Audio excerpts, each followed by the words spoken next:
Welcome back to Wave of Dalker.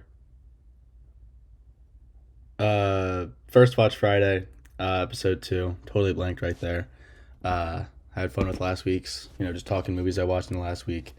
So now we got the movies I watched from December 6th to December 12th. So it's Friday to the Thursday, because today's Friday. So I'm going to count this Friday for next week's. I digress. On to the film we want to talk about. Like and subscribe. It's early. I just woke up. The first film I watched this week was Boogie Nights. Hadn't seen it before. I like Paul Thomas Anderson a lot. Of the films that I've seen from him, very impressive director. And this cast is absolutely stacked.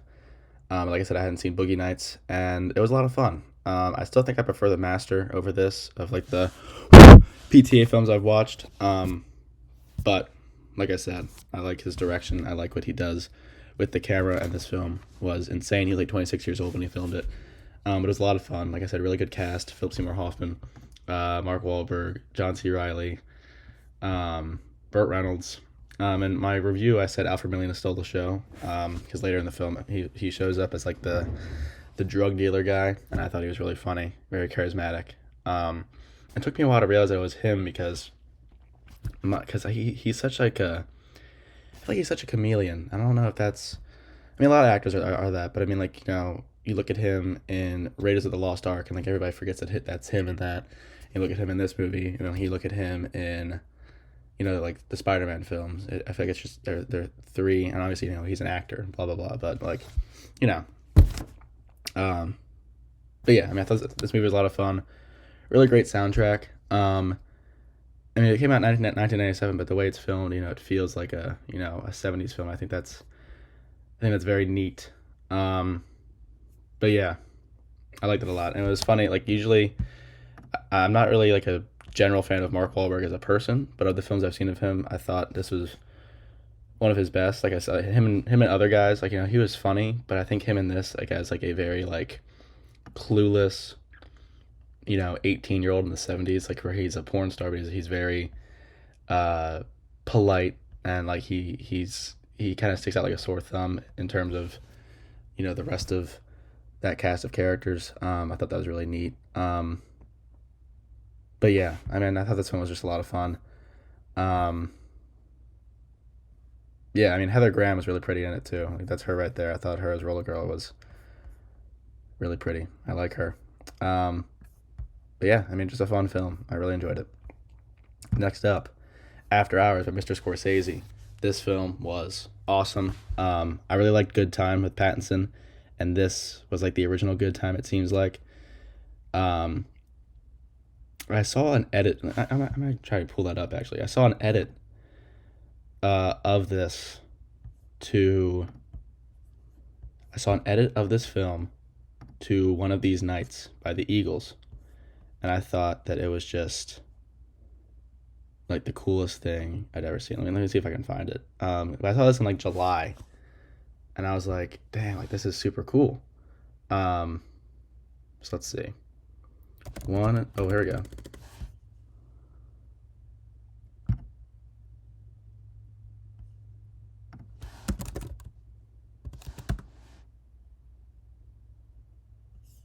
I feel like that was it. This one? I had a terrible night. Shit. After Hours, One of These Nights, Eagles.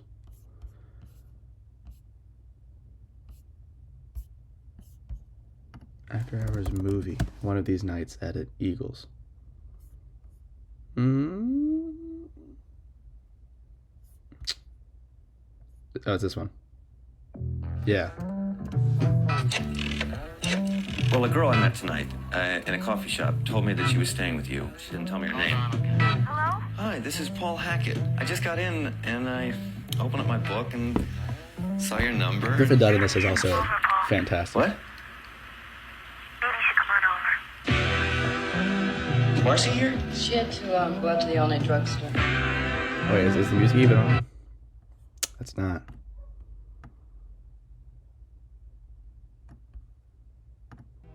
She all right? It's under control. I knew there was something special about you. I feel like something incredible was really gonna happen here. I'm glad you came. I love this movie.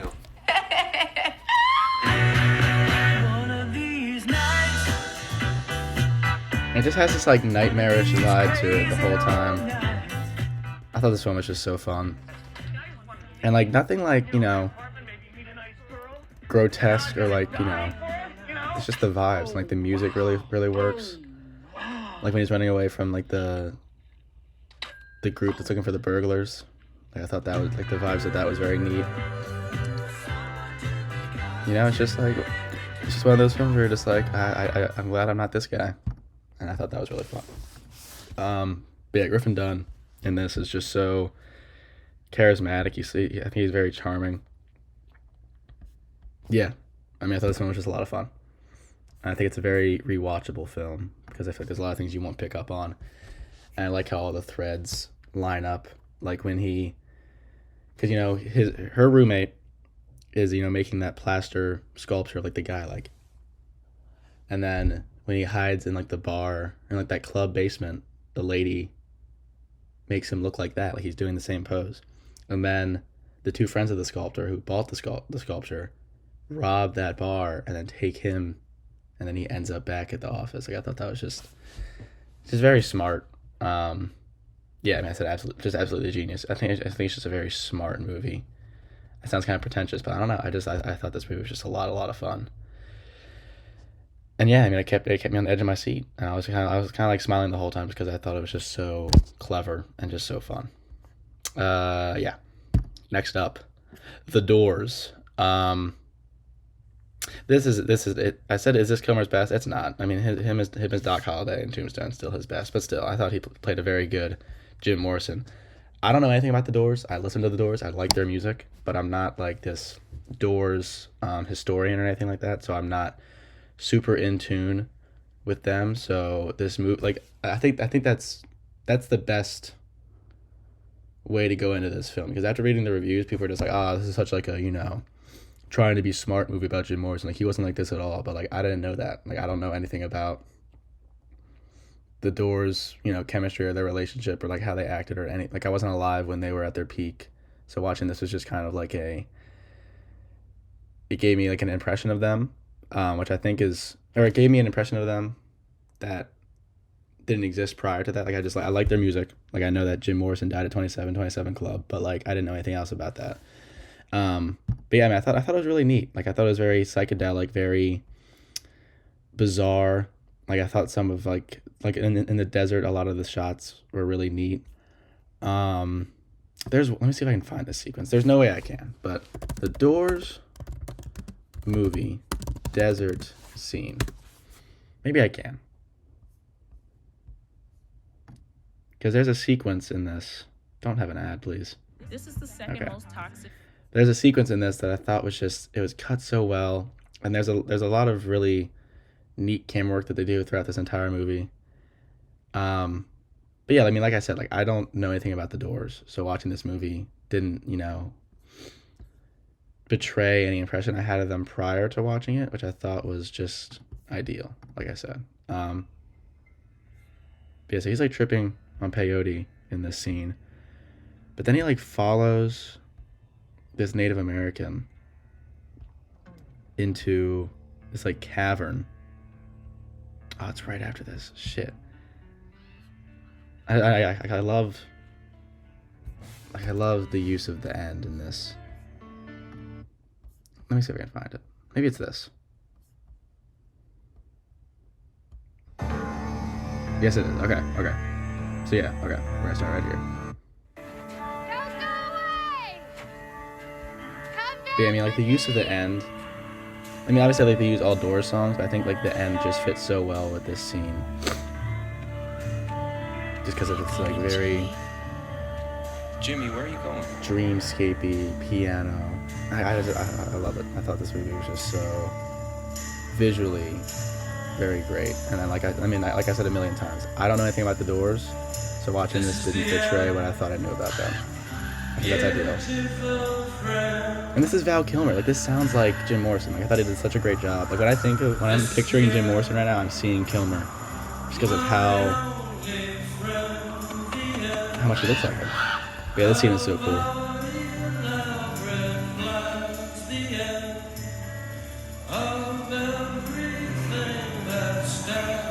It's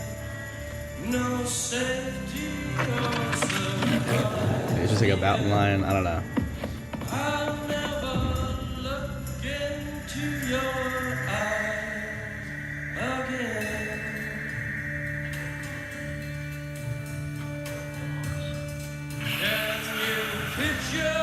Yeah, but like playing the end when he gets like this like weird peyote trip vision of his death. I don't know. I like this. I feel like watching this movie while tripping would be insane.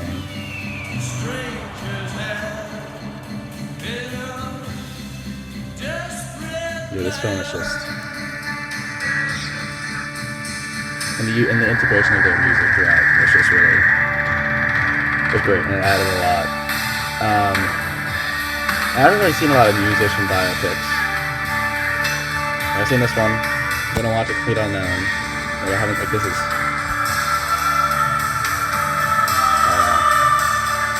It's just like this is cool.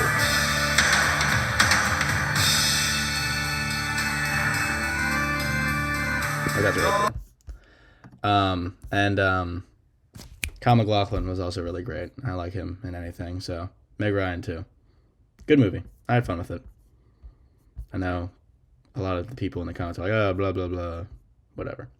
Next up, It's a Wonderful Life. I'm kind of surprised with myself that I hadn't seen this before. Because it's like one of the most iconic movies of all time, especially iconic Christmas movies. But yeah, I just haven't seen it. I mean, like I said, like I've been trying to watch a movie, like a movie, you know, every day, every other day this year. But I mean, you can't watch them all. So, but yeah, this movie, I sobbed for like 30 minutes. Like I think like the last 10 to 15 minutes of this movie, I was just full like tears, like sobbing. It's so great. I mean, what can I say about this movie that hasn't really been said? I don't know. I think it's just such a classic. All the performances are wonderful. I love it. It's so good. And like, you know, going through like Clarence, you know, learning about him, like seeing what happened in his life and why he is the way that he is, and then when he wishes that he wasn't ever born, and then getting that whole sequence where it's like, I mean, it reminds me of that like iCarly episode when I think like I don't even know what Carly wishes, but like Freddie's dating, or Spencer's dating Freddie's mom. It's like a whole weird thing, but yeah, I thought this movie was just so wonderful. Mary and George Bailey are just such a sweet couple. I mean, what scene can I point? I mean, it's just the end scene. Like, hold on. It's a Wonderful Life end scene. Yeah, I mean, this is 9 minutes long, but like, I made a spiked eggnog ice cream. I mean, I cried. Like when did I start crying? I mean, I remember crying when like the drugstore guy bought him the suitcase. Like I cried then. Like I was just like, there's so many just heartfelt human moments in this film that I was just sobbing at. But shoot, I don't. Oh no, I mean I start crying. I think I start crying here. But this is when it really starts, when the policeman recognizes him and he hugs him. Help me, Clarence! Get me back! Get me back! I don't care what happens to me! Get me back to my wife and kids! Help me, Clarence, please! Please! I want to live again! Yeah. I want to live again! That just made me so sad. Like, I want to live again. I want to live again. Please, God, let me live again.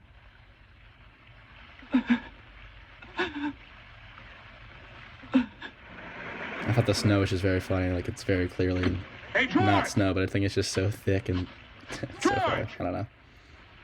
You all right? Hey, what's the matter? Now get out of here, Bert, or I'll hit you again. Get out of here. What the Sam Hill you yelling for, George?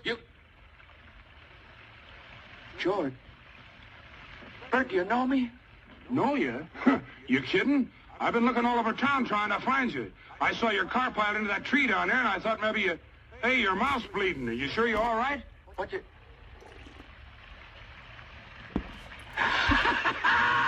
My mouth's bleeding, Bert! My mouth's bleeding! Zuzu pedals! Zuzu... There they are! Bert! What do you know about that? Merry Christmas! Well, Merry Christmas! Oh, everybody in the town loves him. I think it's just so sweet. Merry! But the best, oh my god, the best is this. Come in, Uncle Billy. Everybody in here. I was like full on sobbing by this point, but then Isn't it wonderful? So many friends. Mary did it, George. Mary did it. She told some people you were in trouble and they scattered all over town collecting money. Didn't ask any questions, just said George in trouble and tell me you see, everybody loves him.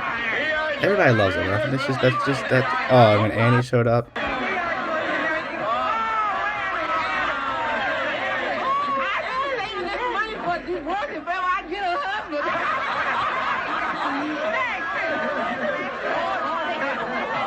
Oh, they all love him. Oh, I'm gonna start crying again.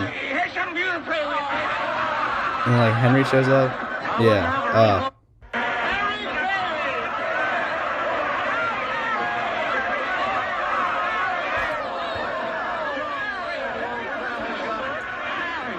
Or Harry, whatever. Mary, I got him here from the airport just as quick as I could. The fool flew all the way up here in a blizzard. No, this is the tipping point. Clarence's message. No man is a failure who has friends. Oh, it's just so beautiful. I watched that for too long, but whatever. It's a Wonderful Life. Just perfect film. And I liked it a lot. Next up, Mission Impossible Rogue Nation. This is the 5th one. Like I said, I've been watching all of them. Amy said Morocco sequence is peak. Like him going into the liquid cooling cell and like trying to put it back. And I love, Mission Impossible does this great. I mean, like a lot of action movies do this, but I love when a scene goes silent and it's all the diegetic sound. And you're just hearing what Ethan Hunt is hearing. I love that. Like, I think that's just it adds just so much to the thrill of the film, and I think that whole sequence was great. The opera scene was great. Rebecca Ferguson is just gorgeous in this entire film. I love her.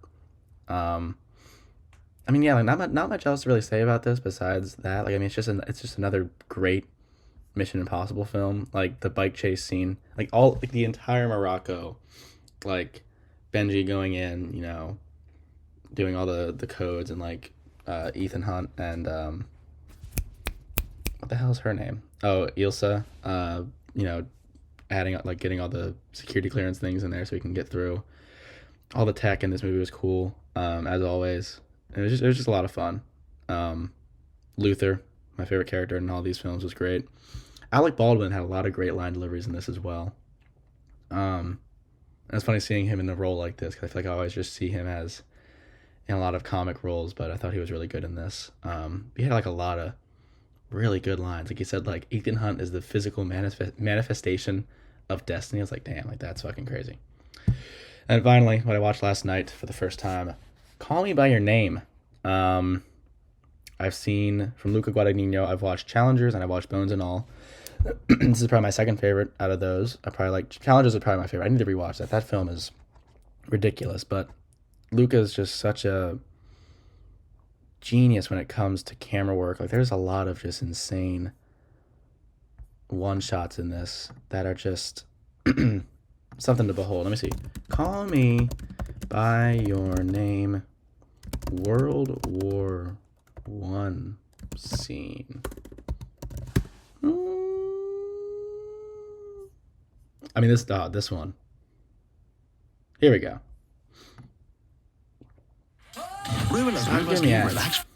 There's just a lot of great camera work in this, and I love like the grain that he puts over his films. Like, he's obviously shooting on film, but there's just like some Challengers has this as well, but it just has like this look that I think is just so appealing, and the colors, and like I wanted to like jump into this film. Like the Italian countryside just looked so good with the way Lucas shot it, and obviously it looks good in real life, but like, I don't know, this film is just so wonderful. And it sucks that Armie Hammer's a creep, because he was great in this. He's so charming.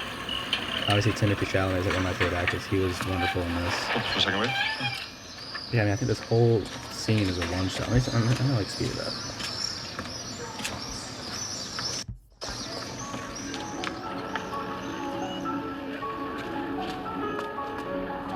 I think he would be a great Batman if he wasn't this gross, you know, cannibal guy. 'Cause he was the Lone Ranger. And I feel like that's like, you know, a mask for it. He has like this, you know, physical charisma, and like I think he has the voice for it. I think it could be a great Batman. But yeah, I mean, this whole sequence just one shot. Not bad, huh? I thought the dialogue was really Not bad great. at all.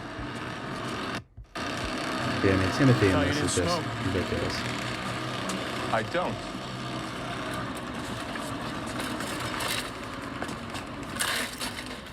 So World War II, huh? Oh, no, this is World War I. You have to be at least 80 years old to have known any of them. Oh, I never even heard of the Battle of Piave. Battle of Piave was one of the most lethal battles in World War I. 170,000 people die. Is there anything you don't know? I know nothing, Oliver.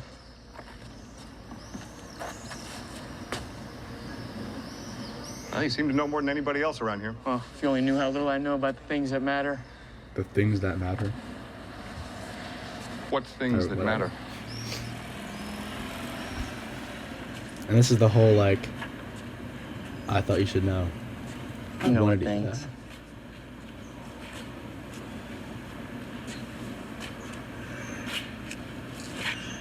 Why are you telling me this? Because I thought you should know. Because you thought I should know? Because I wanted you to know. I just love like the ambient noise. I don't know. 'Cause This I movie is wanted just you so to know. beautiful.